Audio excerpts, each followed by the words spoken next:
what it is. It's the big man from the Meadowlands, Big 702. What it do? Where you at? Where you at? It's the big homie. You know what it is. The man with the high hood. I believe when we left off last time, I was talking about when I was in the ECU. And my videos, if you notice, they cut off. Sort of like The Wire. Give me character, I think. But anyway, I was in the ECU, man, and it was this white dude. You know, I guess he had set it up with the administration building to see his kid or whatever. I went over that in the last video. And I told you how he tripped out when they told him it wasn't gonna go down, and they was trying to get him to calm down, and he was spazzing out because he wanted to see his child, I guess. But anyway, he walked away from the bubble and went upstairs, up on the upper tier, and the police went back up in the bubble, and the police on the top, you know, none of them was watching the dude, man, and this cat. He went up on the top tier. I stayed on the bottom. And this dude went up there, man, and tied a sheet by the shower around his neck, and he jumped off the... Look, he walked up there. He took a sheet. He tied it on a pole on the top tier by the garbage can. And I don't see how this dude in the top bubble don't see this cat. But this dude tied the sheet around a pole and then around his neck, tied it in a knot. And this cat just, when I mean he flipped over, he flipped over the tier, man, and hung himself. And about time everybody got to go, hey, hey, hey. He was dangling in the air, you know, and the police ran up there, and he couldn't do nothing but cut the sheet and, you know, let his body fall. And somebody tried to catch his body, and they back there on dope, you know. So when the police cut the thing and his body fell, the dude fell down. His head hit the ground so hard, man. You know, but my thing is, you know, I walked out, and he tied that thing so tight around his neck, man. His head looked like a cherry sucker. Just, man. He broke his neck, killed himself right there on the spot. You know, he used the bathroom on himself and everything, man. That still messed with me, man, because it was like everything was in slow motion, you know.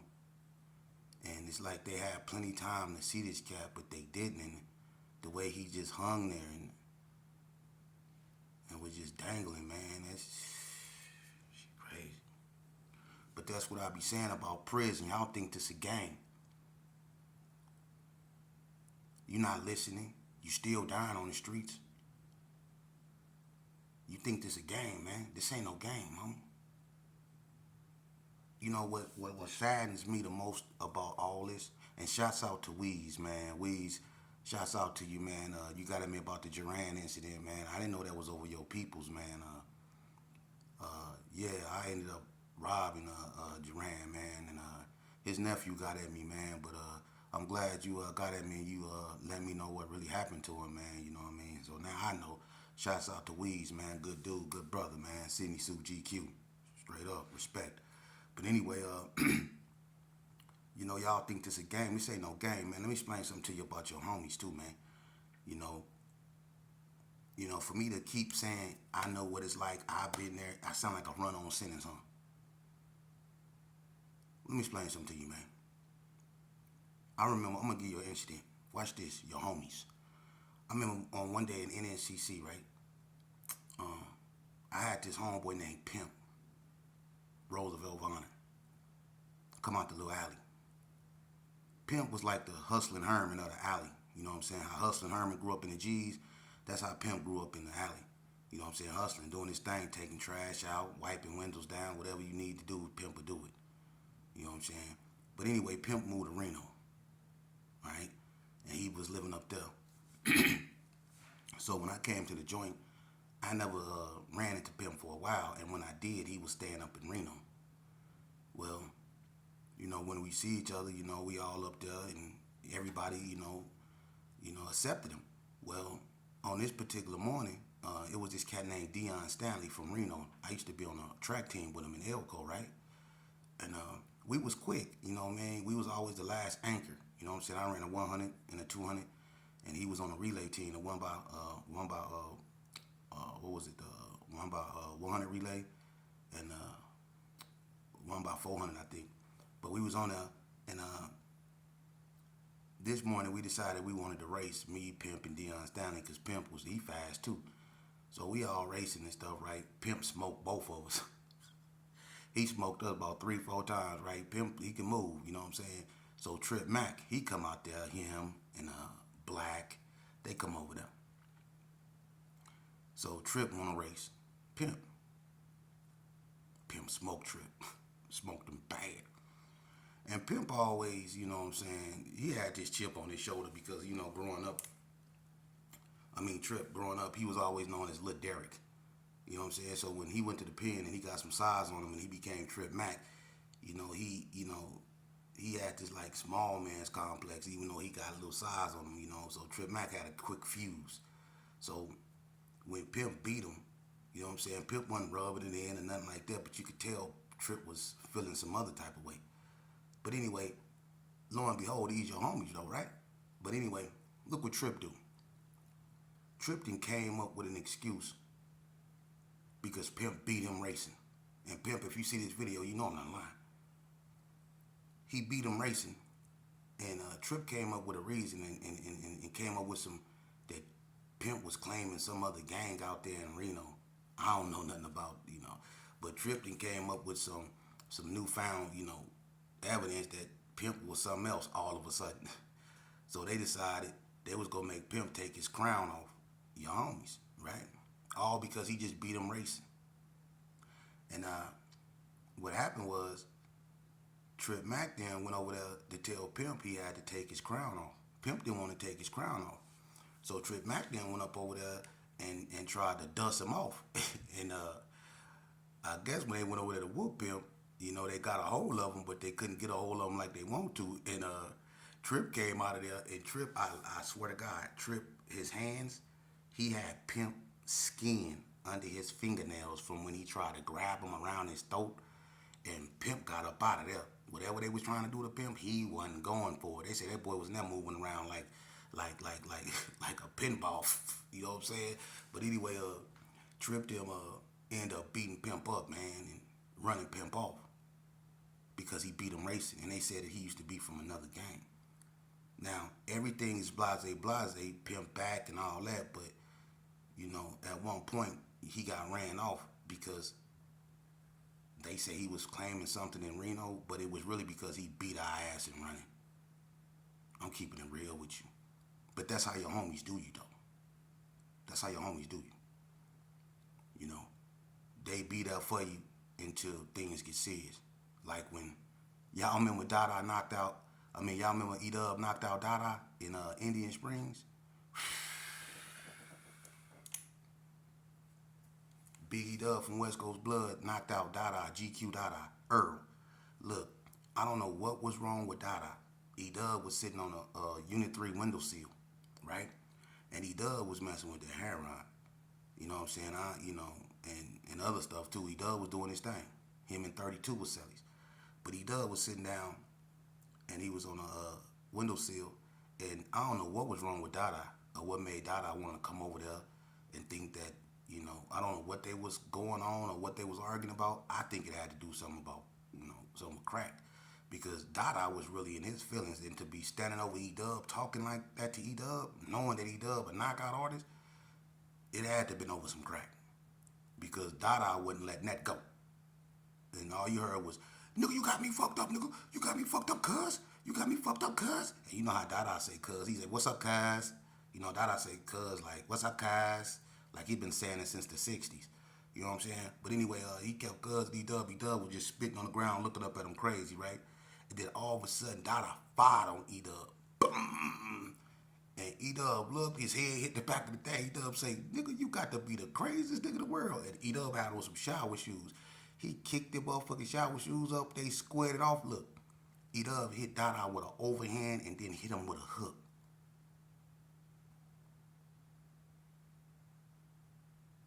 Look, when he hit Dada, Dada body flew and his shadow was still up over there standing in front of E-Dub. E-Dub knocked, he detached his ass from his shadow. E-Dub knocked Dada ass into the fifth dimension, man. And he was asleep for about 4-5 minutes out there. His homies drugged him over there by the water spout. Remember that? Listen, it was a long body print leading from where he got knocked out at to the water spout because they could not wake Dada up.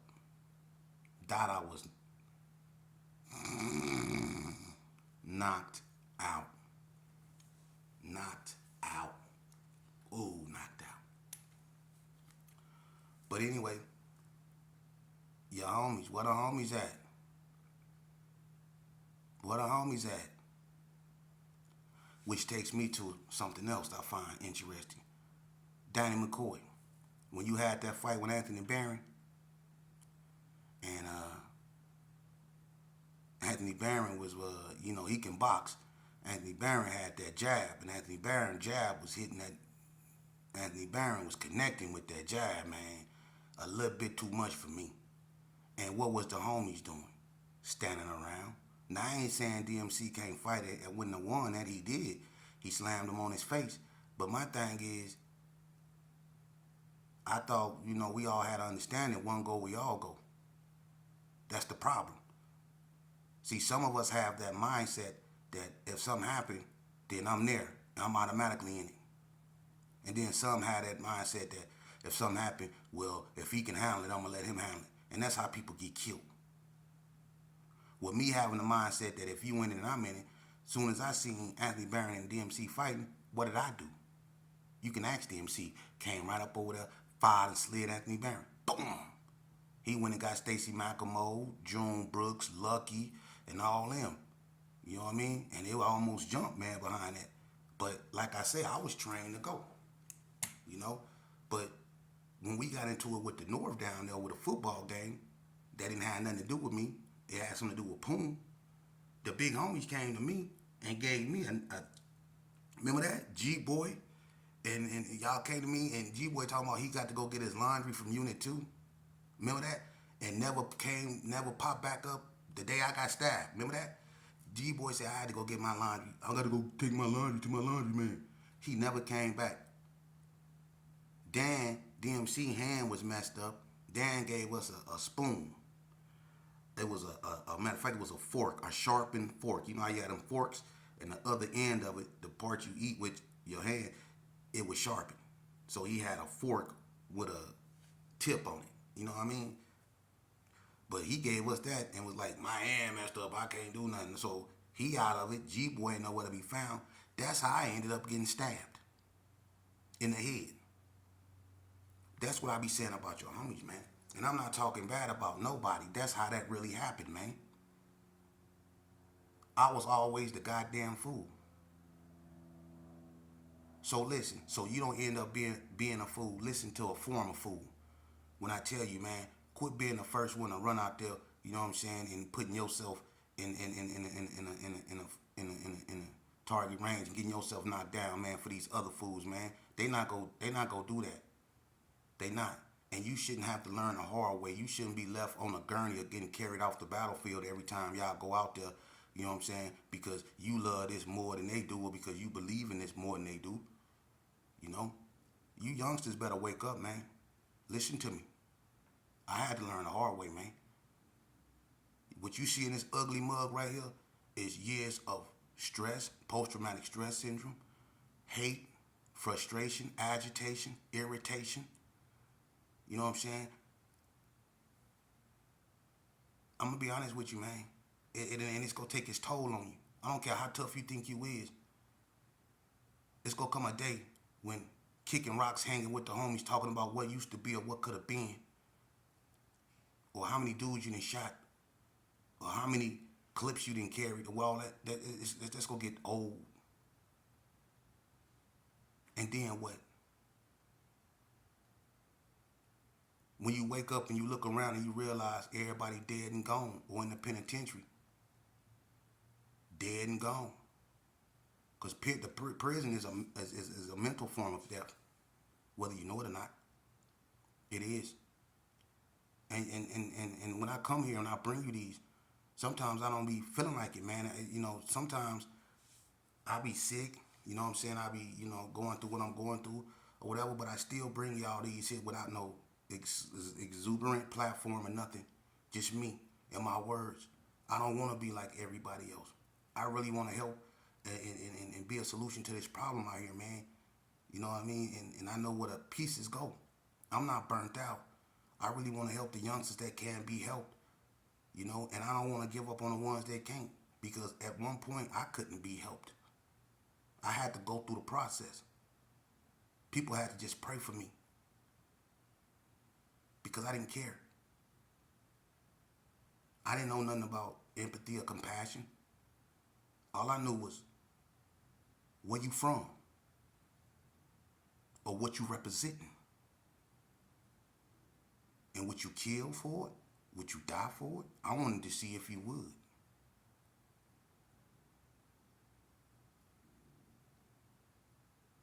You know, what I can't stress enough about this game that I hope none of y'all never have to go through, it's the psychological effects of it, man. You think looking over your shoulders and living immersed in violence every day, in and out of institutions, gunfire, brain matter, blood, death, the stench of death, handcuffs, flashing sirens, gates closing, recall, peel call,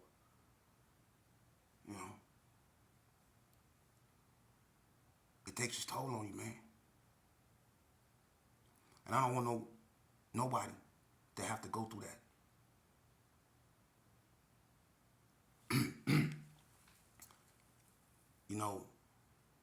It's sad that it ain't enough people pushing a platform of positivity out there, man.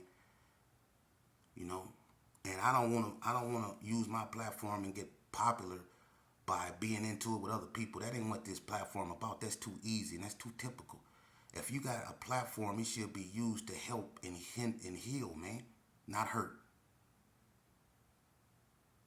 The stagnation of us as a people and ourselves are solely our fault.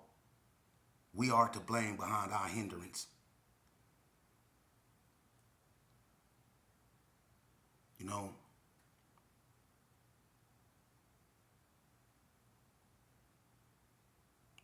I'm lucky to be sitting here in front of you. I am.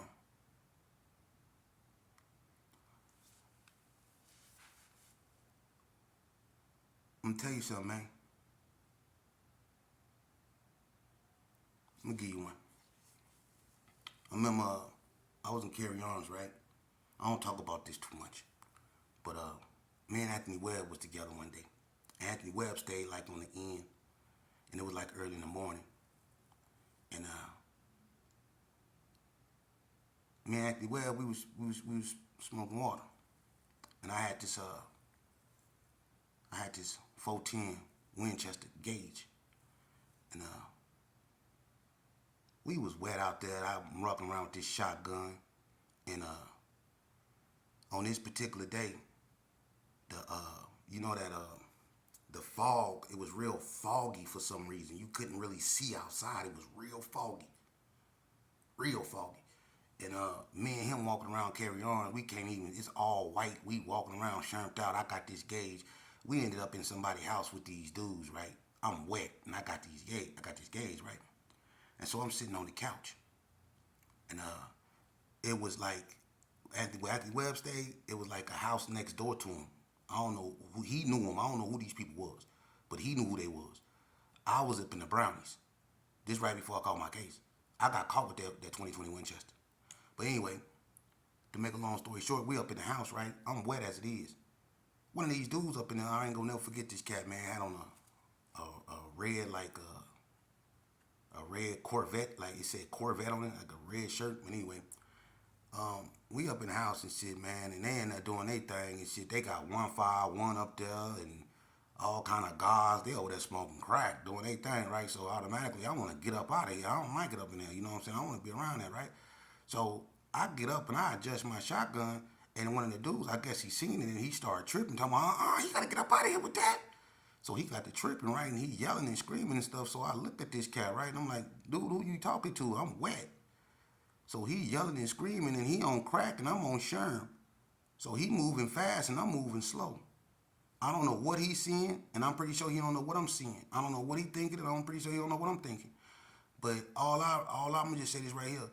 You know, he jumped up off that chair. You know, they was in the kitchen. He jumped up off that chair like he was gonna do something. You know, and was walking toward me a little bit too fast. And you know, next thing I know, that thing said boom.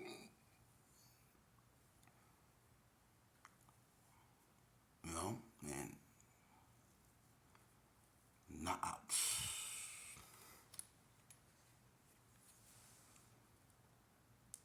yeah, left it in a nasty, all up under here with it. I ain't murk 'em. I ain't murk 'em. But I knocked patches out his ass. Yeah, yeah. I don't forget none of the stuff I did.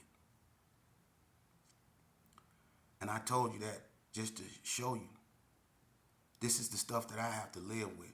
And you know what? I wish this was all in my head. I wish this was some form of delusion. I wish it was. I wouldn't mind playing the fool right now. I wouldn't mind. Because what I gotta live with every day, only, man, listen.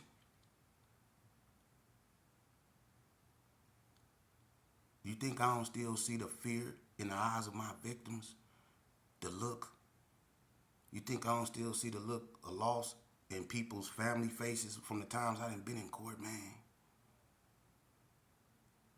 I still see the look in people's faces, man. I can still see it. The fear.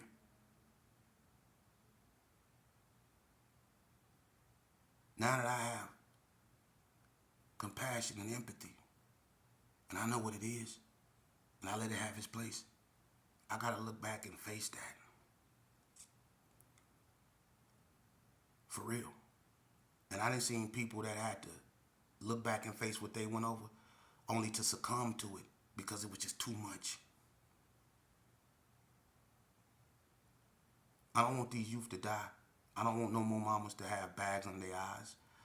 I don't want the police to be the reason why this or the reason why that. I want us to finally take responsibility for ourselves, man, and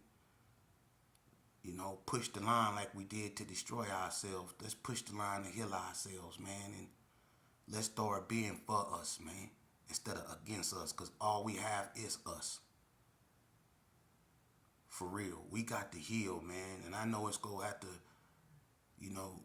it's gonna have to start, and somebody gonna have to ruffle some feathers, and if that's what it takes, then that's what it takes, man. How far are you willing to go to save your people? How far are you willing to go to save young black boys from extinction, man? Where you real riders at that was out there in the streets? Where y'all at? Ain't y'all sick of this?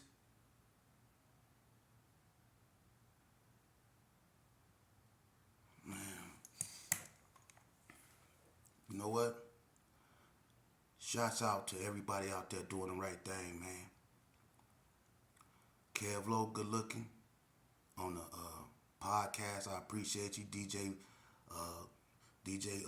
Vegas Street Hype. Much love, and for having me. Hopefully we could do it again. I got so much stuff I need to speak on and get to. For everybody that's been following Vegas Chronicles, thank you. We gonna go to volume 2, and we gonna keep it going, and we gonna do it brick by brick. I'm gonna start interviewing people so they can get 2 cents in their history. I'm trying to grow my platform. So once I get my platform up and I can start reaching out and I start interviewing people, I want you to come on my platform. I want you to tell your story, tell your truth, so we can teach these youngsters, man, and so we can lay real Vegas history, so other people don't be documenting our history, man. There's a whole bunch of people out there that got rich history, and that can teach, and we can all connect, man, and do something beautiful. I can feel it. We could do something beautiful, man. I feel it, man. It's that time. And I'm there, I'm with it. I don't care what's your religion, I don't care what color you is. If you standing up right and you for the solution, I'm with you. And when I'm with you, I'm with you. And just like I pushed the line out there, I was a heavy hitter. I'm a heavy hitter now for righteousness. And I'm really with this, man. So if anybody that that think like me, that want to be a solution to this problem, man, let's link up and push the line.